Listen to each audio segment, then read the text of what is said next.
Jæja Bjarni, sigur. Já, þetta var bara skrambi gott í janúar.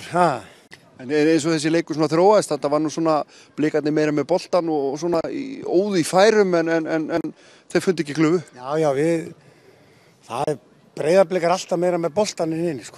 Það er svona nokkuð ljóst, en við fengum líka fín færi til að komast í 3 og 4-0.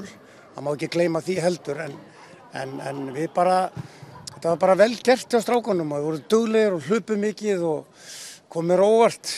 Við skildum vera í þessu standi að geta klárað svona. Þú ert með einhverja menn ekki hérna sem verða með í sumar og þar að lendi þá fá aðrir sénsinn. Hvernig fannst þið þeir? Þeir bara mjög fínir maður og þetta er náttúrulega mót til að gefa þessum strákum sem eru efnilegir í klúbbunum og það er bara þannig að ef það er strákur sem maður hefur trú á að geti komist í meistaralok kollungur þá á hann bara að fá séns í svona móti, annars getum við aldrei byggt upp eitt eða neitt hérna og framist að þessa ungu drengja hérna Felix og Sigga voru bara fínu lagi. Já, ég tek alveg undir það og fleiri unni. Já, þetta eru strákar kannski sem eru 16.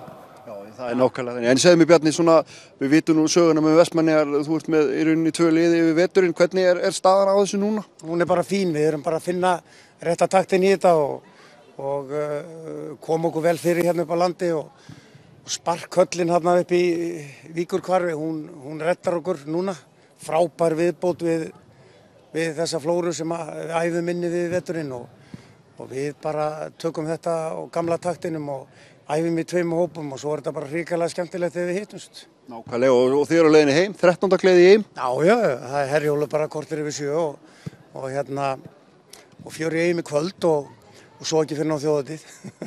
Bjarni Jóhannsson, takk fyrir. Góða ferð heim.